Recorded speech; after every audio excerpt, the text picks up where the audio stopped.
Salve, galera! Começando mais uma aula nossa aqui, hein? Hoje, aulona top. Fazendo o quê? Começando a apostila nova, isso mesmo. Graças a Deus, terminamos a apostila 1 na aula passada. Tem um simuladão da biologia para vocês fazerem lá. Alguns alunos já me mandaram algumas dúvidas sobre as questões do simulado. Dei uma revisada lá, tá tudo certo. Só vocês fazerem lá. Manda para mim a foto do seu resultado do simulado, hein? Tô esperando você mandar a foto para mim. Manda que eu quero postar essas fotos nos próximos vídeos das próximas aulas, beleza? Lembre-se que aquele simulado serve para a gente fechar os conteúdos da apostila 1, para ver se restou alguma dúvida, se você ainda precisa entender algo mais. É bom para você analisar o quanto você absorveu do conteúdo até aqui também. Então vamos em frente, meu povo. Na aula de hoje, o que nós vamos fazer? Nós vamos pegar um gancho da reprodução das algas, falar da relação das algas com as plantas para entrar no reino plantae. Então, a partir de hoje, nós estamos entrando num novo universo, num novo mundo, que é o mundo das plantas. A área da biologia que estuda as plantas é a botânica. E eu preciso que vocês prestem atenção. Aquilo que eu deixei descrito para vocês aqui no texto da atividade é muito real. Eu preciso que vocês tenham calma, que a gente vá devagar e que vocês prestem atenção nos termos que são usados dentro desse novo universo. Nós estamos invadindo um novo mundo, e nesse novo mundo se fala uma nova língua. E essa nova língua a gente vai precisar aprender. Por isso que tem que ir com calma, para a gente se acostumando com os termos, e vocês vão perceber que conforme a gente for trabalhando os termos, falando deles nos exercícios, escrevendo, grifando, anotando na apostila, prestando atenção aqui na aula do prof, vendo o resuminho que o prof coloca para vocês sempre, vocês vão aprender tranquilamente, beleza? Então vamos lá, o que nós vamos fazer aqui? Falar sobre a reprodução das algas, depois a gente retoma a ideia do que tem de semelhança entre alga e planta, e aí sim a gente entra no reino plantae propriamente dito, tá bom? Então, falando um pouquinho sobre a reprodução das algas, as algas podem se reproduzir de maneira assexuada e de maneira sexuada. A reprodução assexuada das algas geralmente ocorre nas algas unicelulares, por divisão binária. Então, de uma alguinha se formam duas, são umas algas unicelulares, é uma célula só, essa célula se divide, forma uma outra semelhante a ela. Então, divisão binária é um tipo de reprodução assexuada que ocorre nas algas. As algas multicelulares filamentosas, que são aquelas que formam os talos, não chegam a formar tecidos verdadeiros, elas vão se reproduzir por fragmentação, onde o talo se parte originando novos indivíduos. Aí a gente pode lembrar, fazer uma analogia, não é exatamente igual porque não forma tecido verdadeiro nas algas, mas a gente pode lembrar da história da mudinha, sabe? A muda. Ah, me dá uma mudinha da plantinha. Então, o talo funciona como se fosse isso. Você pega um talinho, esse talo se separa da alga original e esse talinho, esse pedacinho, essa mudinha dá origem a uma nova alga, tá? Algumas outras espécies vão se reproduzir por esporulação. Elas formam esporos. Lembre-se que a gente já tinha visto esporos lá nas bactérias. Os esporos são formas de resistência, tá? Então, elas vão esporular e quando as condições ambientais forem favoráveis, aí sim esses esporos vão germinar e vão dar origem a novas algas. Nós temos também a reprodução sexuada das algas. As algas unicelulares, elas também fazem reprodução sexuada, onde cada organismo, olha só, como é um unicelular, então o próprio organismo é o gameta. E aí você tem dois organismos haploides sexualmente maduros que vão se fundir. Então eu tenho duas células, certo? Haploides, elas se fundem. Isso forma um zigoto diploide. Após a formação desse zigoto diploide, você tem uma meiose zigótica, ou seja, depois da fusão, esse zigoto sofre meiose, formando 4 novas células haploides. E cada uma dessas novas células vai dar origem a uma nova alguinha. Beleza? Então eu vou ter 4 alguinhas. Qual que é a sacada aqui? Você tem uma meiose zigótica. Formou o zigoto diploide, depois do zigoto, você tem meiose e formam 4 células haploides, e essas 4 células dão origem a novas algas. Olha isso aqui. Então é esse ciclo aqui, ó. Você tem 2 organismos adultos haploides, eles vão se unir sexualmente, vão se fundir, forma aqui um zigoto diploide. Esse processo a gente chama de fusão de cariogamia. Por que é cariogamia? Eu estou unindo as cariotecas, ou seja, eu estou fazendo uma fusão dos núcleos e da célula como um todo. Então, cariogamia e formação do zigoto 2N. Depois que forma esse zigoto, você tem uma meiose. Essa meiose vai dar origem a 4 células e essas células formam 4 organismos jovens haploides, 4 alguinhas novas. Tá? Isso é o que acontece nas algas unicelulares. Nas algas multicelulares, professor, por que você usa multicelulares e não pluricelulares? Porque lembra que eu falei para vocês que ia chegar a hora que eu ia explicar para vocês a diferença entre o termo multi e pluricelular? Pluricelulares são aqueles organismos que formam tecidos. Então, aqueles organismos que são pluricelulares e que as células formam tecidos diferenciados, esses caras são pluricelulares. Aqueles organismos, como as algas, que são compostos por muitas células, mas que essas células não se diferenciam em tecidos especializados, eles são chamados de multicelulares. As algas multicelulares, elas se reproduzem por alternância de gerações ou metagênese. O que significa isso? Significa que você tem gerações de indivíduos haploides alternando com gerações de indivíduos diploides. Eita, professor, que doideira. Ora os indivíduos são haploides, ora eles são diploides. Como que isso acontece? Presta atenção nesse ciclo, porque esse ciclo de vida é muito parecido com o ciclo de vida das plantas. Em todos os vegetais, você tem alternância de gerações, certo? Então, a reprodução dos vegetais, que nós vamos ver daqui a pouco, ela ocorre por alternância de gerações. Não é difícil de entender. Só um nome que é chato, mas a hora que você olhar, você vai perceber que é bem fácil. Quer ver? Dá uma olhada aqui, ó. Então, eu tenho aqui, presta atenção aqui para a gente entender, ó. Você tem aqui, ó, um esporófito diploide. Esporófito diploide, ou seja, é um organismo 2N. O que significa ser 2N? Que eu tenho 2 cromossomos de cada tipo. Um eu ganhei do meu pai, outro eu ganhei da minha mãe. Então eu tenho 2 de cada tipo.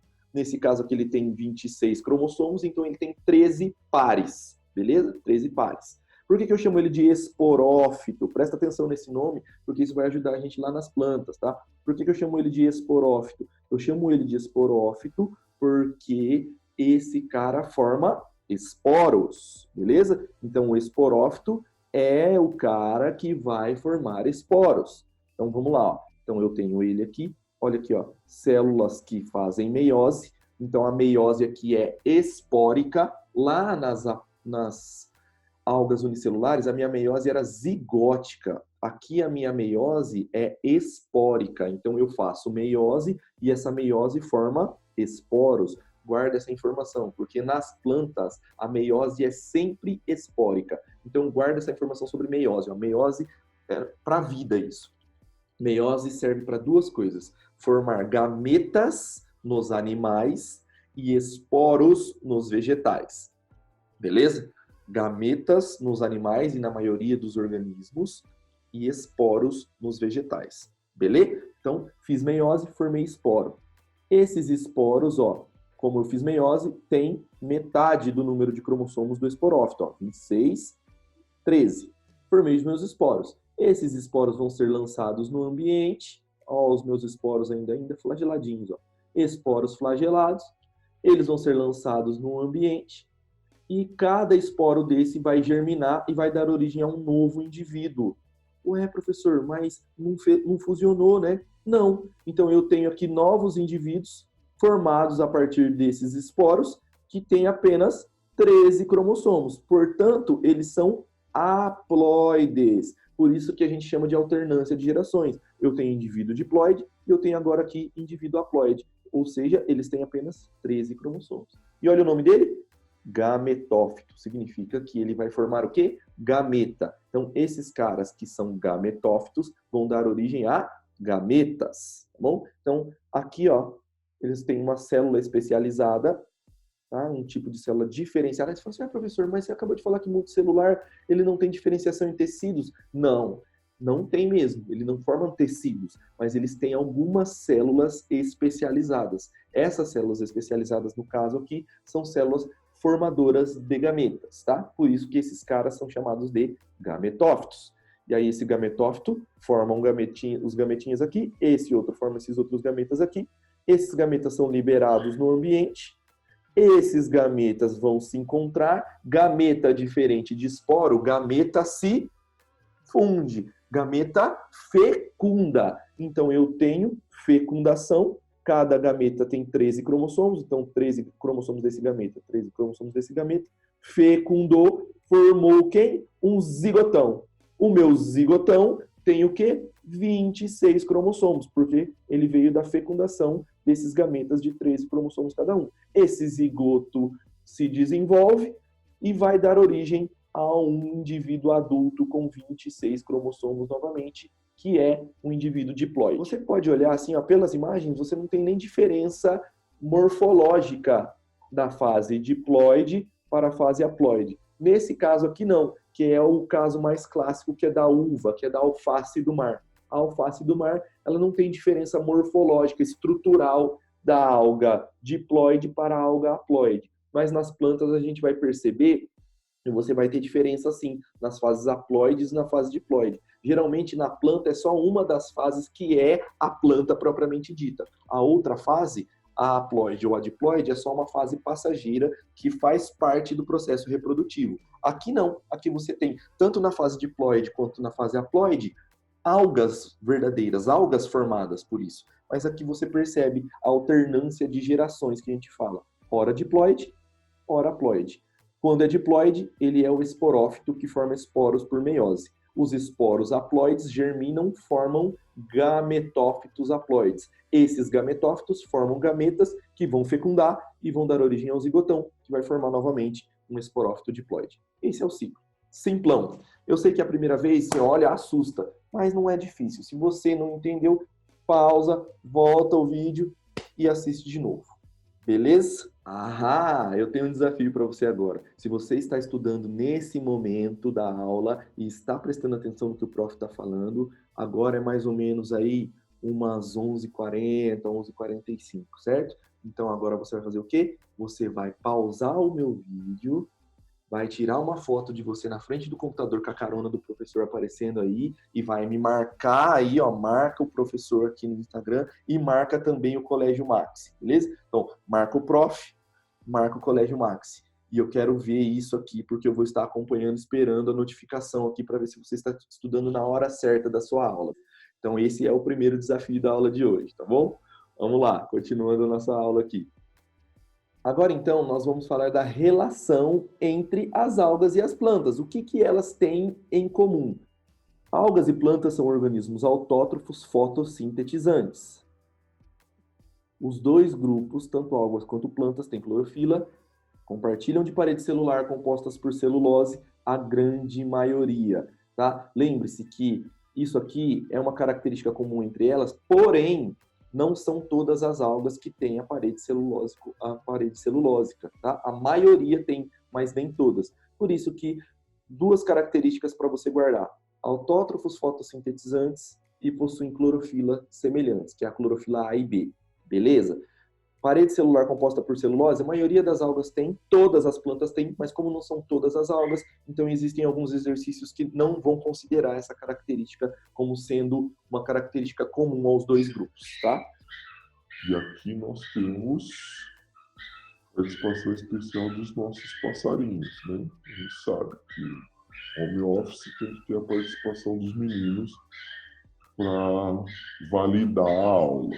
Quando falamos de características exclusivas, as algas, muitas delas são unicelulares. E as multicelulares são talófitas, ou seja, não formam tecidos verdadeiros. Quando comparado com os vegetais no reino plantar e nas plantas só existem organismos pluricelulares. Nós não temos organismos unicelulares dentro do reino plantar. Por isso que alga não é planta.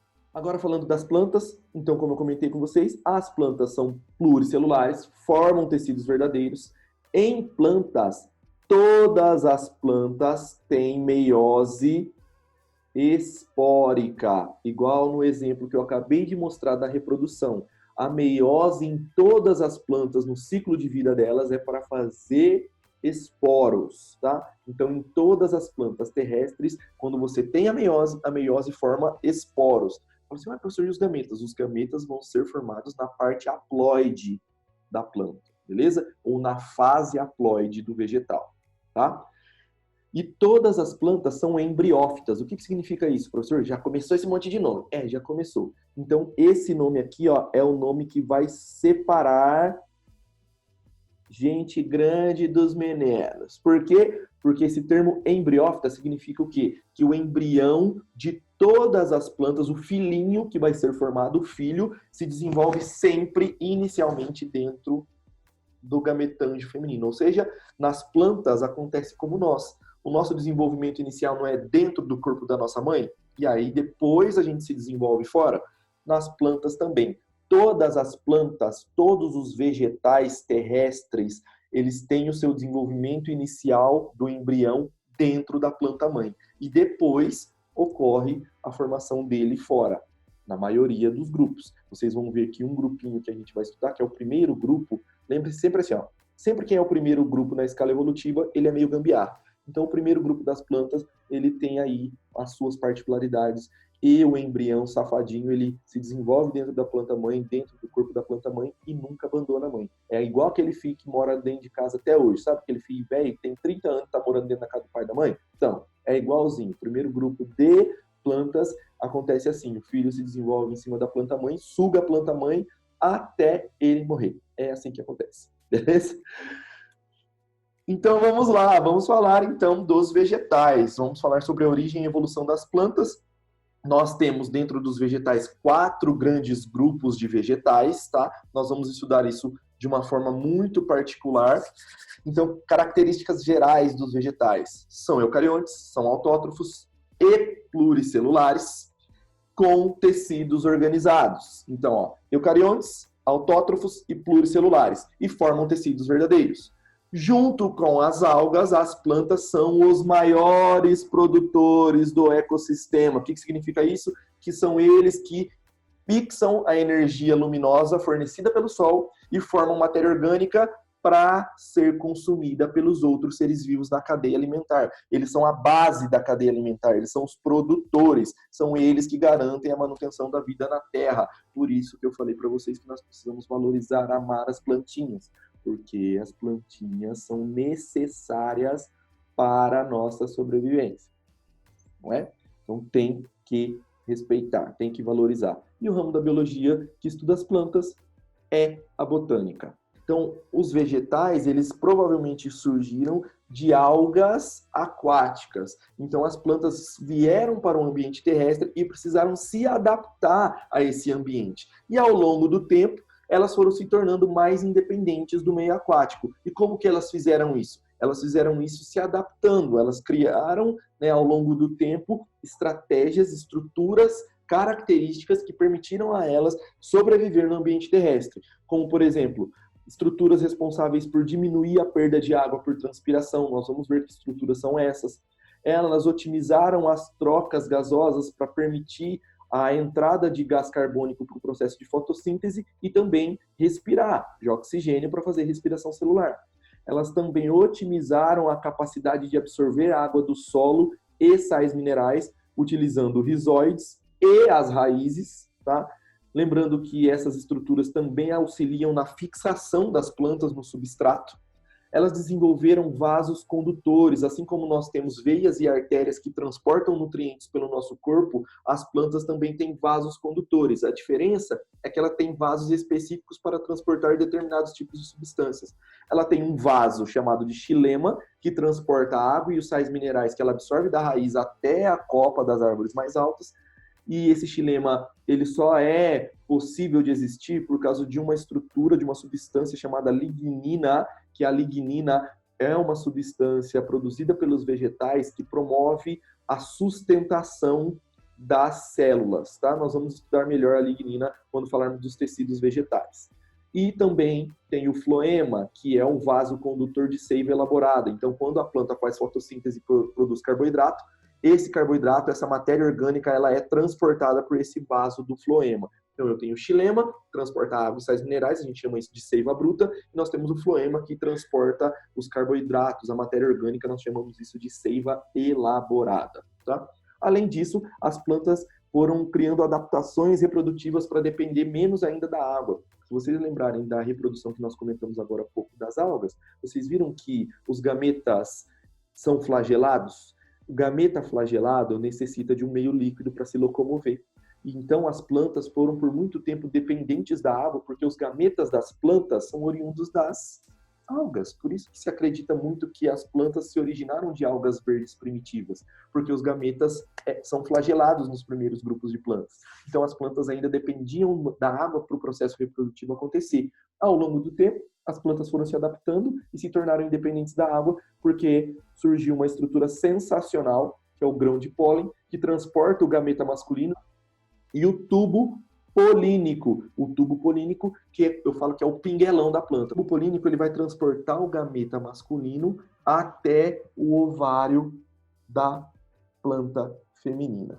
Beleza? E aí ele libera lá o gameta masculino e ocorre a fecundação. Isso promoveu às plantas um sucesso reprodutivo maior. Os grupos de vegetais que possuem grão de pólen e que têm a formação do tubo polínico por um processo chamado de sifonogamia, são as plantas, são os vegetais que nós chamamos de vegetais superiores, porque esses caras têm um sucesso reprodutivo muito maior do que aqueles grupos de plantas que ainda tinham um gameta masculino flagelado e dependiam da água para a reprodução.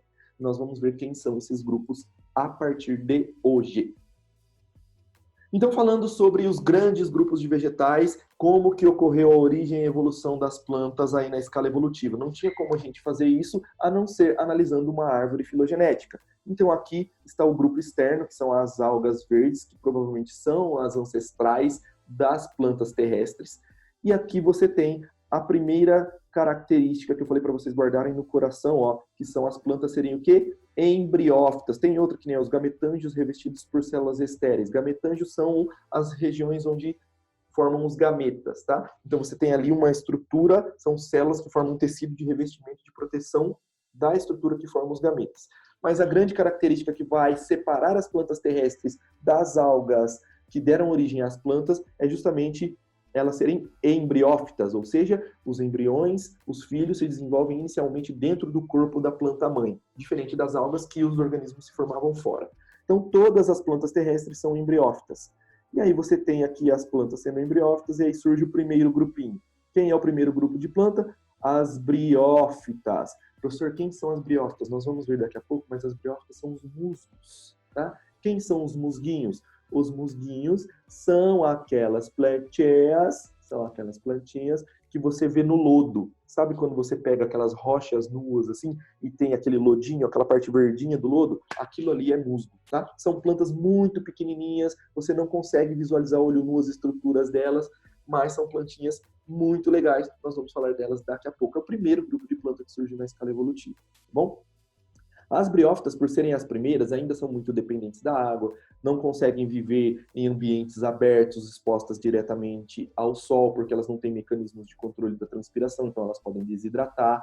E então são as primeiras, né? Então quem surge primeiro sofre um pouco mais.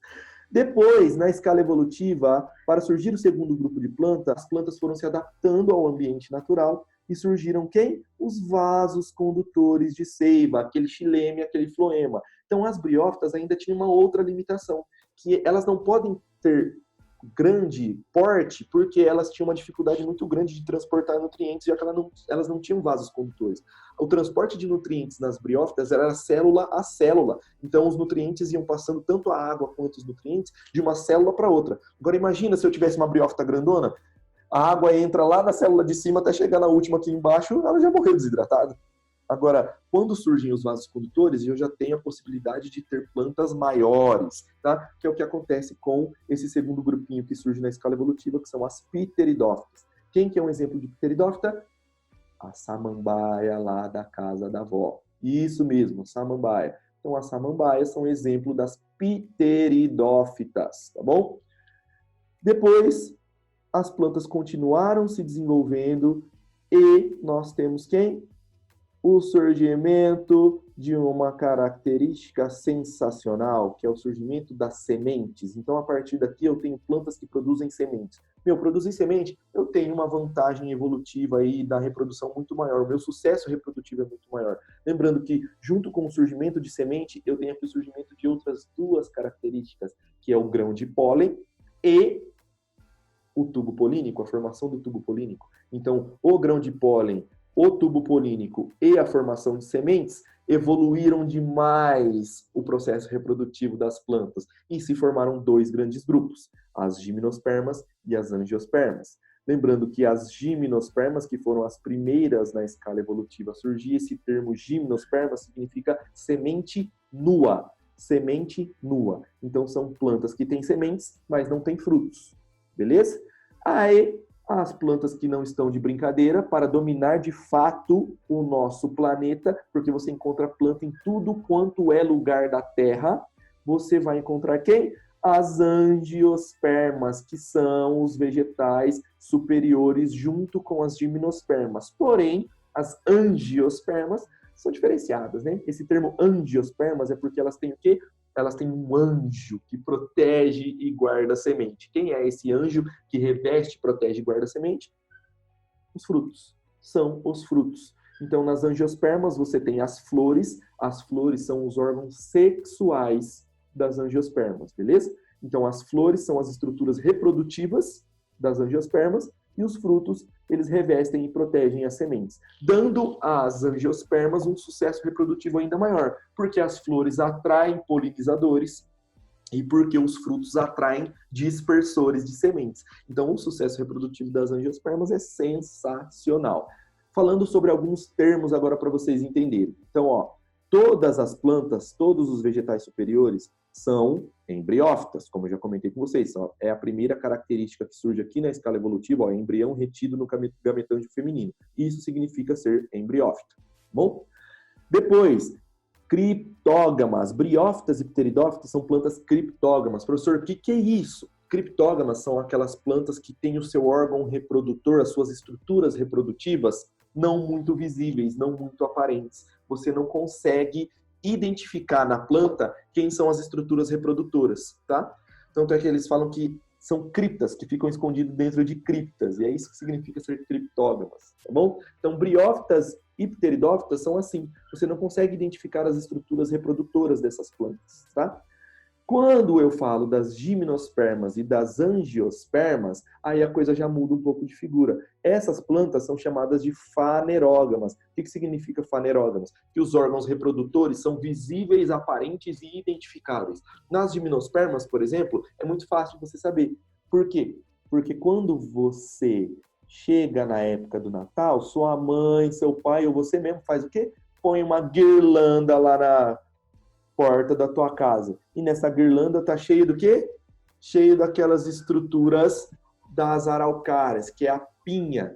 A pinha da araucária é a estrutura reprodutora feminina do pinheiro, da araucária, do pinheiro do Paraná.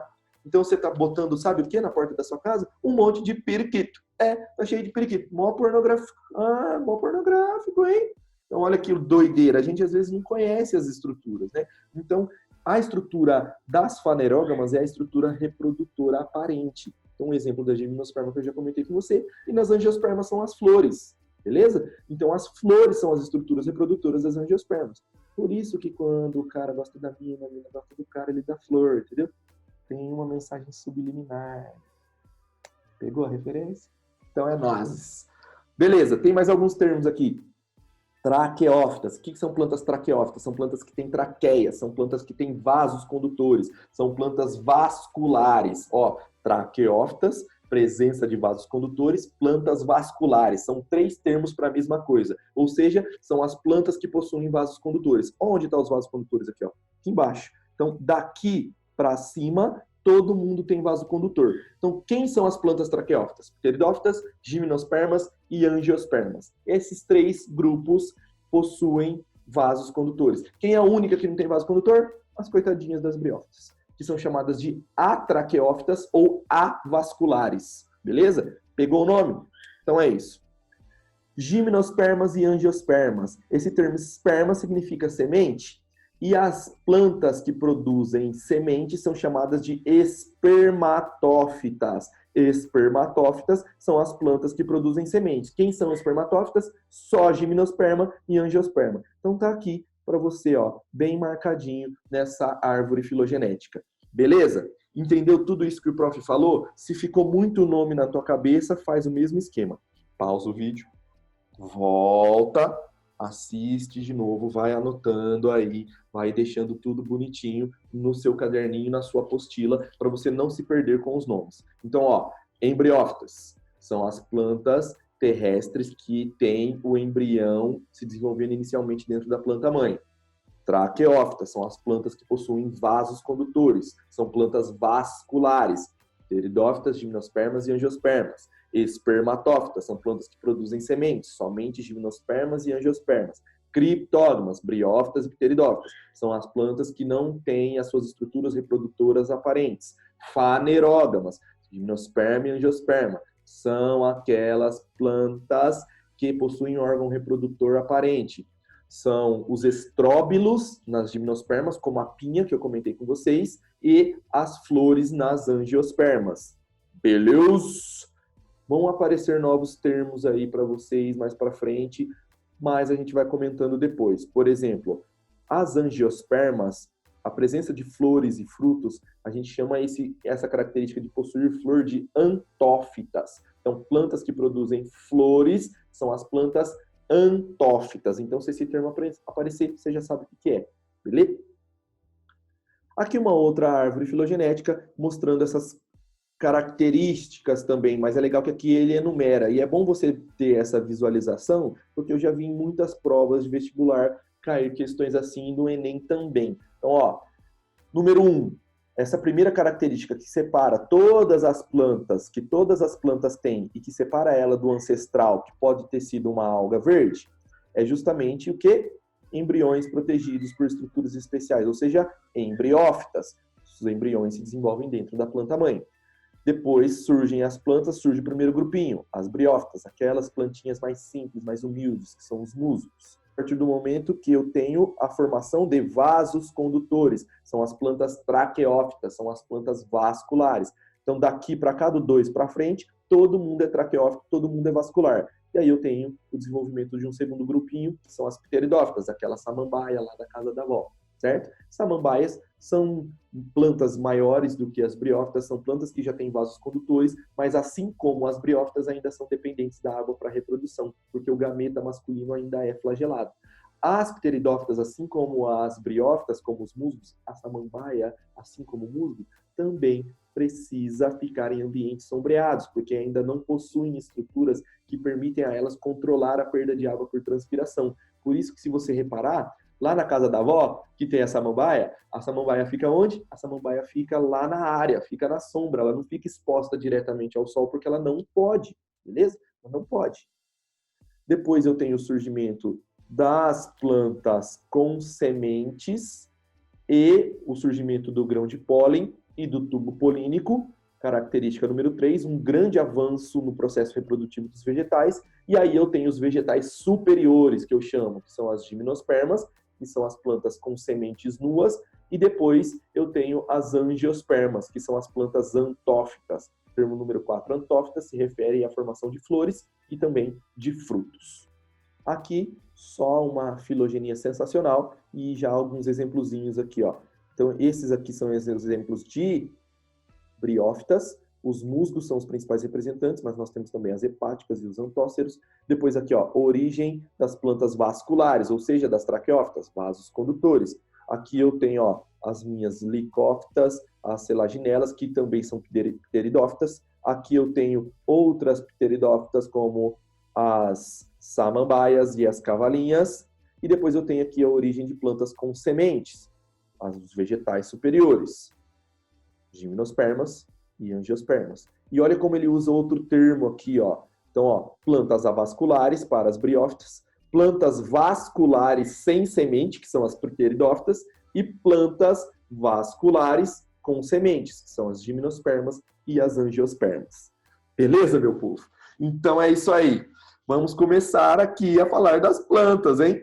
Então, na próxima aula, para não ficar muito longa essa aula aqui, eu vou falar das briófitas e das pteridófitas. E, por favor, não deixem de fazer o exercício que eu vou indicar para vocês agora. Então, vamos lá. Eu quero que vocês façam o sintetizando a unidade, porque ele usa só os termos, tá vendo? Ó? Então, você vai lá na página 390 da apostila, vai lá, página 390 da tua apostila e faça o sintetizando a unidade, que ele vai perguntar sobre os termos que a gente comentou, tudo sobre eles nessa aula. Então é isso que você vai fazer na aula de hoje, beleza? Você vai lá e vai fazer o sintetizando a unidade para lembrar esses termos que nós comentamos. Então é isso, maravilhosos. Não esqueçam dessas dicas do prof, tá? Lembrem-se lá. Ó, a dica para esse início de estudo dos vegetais. Revise esses conceitos fazendo lá o exercício que eu pedi. O que são embriófitas, o que são criptógamas, traqueófitas, fanerógamas, espermatófitas. Esse termo aqui, ó, sifonógamas. Sifonógamas são as plantas que formam o tubo polínico. E o tubo polínico forma uma estrutura que parece um sifão. Então, sifonógamas são as plantas que formam o tubo polínico. Quem são as plantas que formam o tubo polínico? São aquelas que têm grão de pólen, beleza? Gimnosperma e angiosperma. Aqui tem um videozinho para vocês assistirem no material que eu deixei anexo para vocês, que resume tudo isso que eu falei no início dessa aula, beleza? Então é importante que você assista para retomar os conteúdos. Lembre-se então de fazer o exercício, hora de colocar a mão na massa, bora trabalhar, sintetizando a unidade lá na página 390. Mas não vá me esquecer de marcar essa aula como concluída, pelo amor de Jesus, hein? Marca lá como concluída, para que a gente saiba que você participou da aula. Porém, hoje você vai adicionar aqui, ó, você vai clicar aqui e vai adicionar uma foto para mim. Vou lançar para vocês o desafio agora. Você vai tirar uma foto, você vai tirar uma selfie junto com a sua plantinha aí que você tem na sua casa. Eu tenho aqui a minha plantinha. Amor, pega a plantinha aí para nós, para mostrar para a galera. Então, por favor, vamos valorizar, vamos amar as plantinhas, porque nós dependemos delas para sobreviver. Sim, todos os seres vivos nesse planeta precisam das plantas, tá bom? Aqui, ó, a minha plantinha. Então, tira aí uma fotinha sua com a sua plantinha também, beleza? Tira e manda para mim aqui anexado com a aula de hoje. Então, o que você vai fazer? Vai anexar aqui, ó, a sua foto que você tirou com a sua plantinha e vai clicar em entregar, mandar aqui pro prof. Fechou? Então é isso, meu povo. Bons estudos para vocês, bom restinho de semana, bom feriado, né? Que semana que vem tem um feriadinho para descansar também. Se cuidem, até a próxima aula. Fiquem com Deus, tamo junto. É nóis!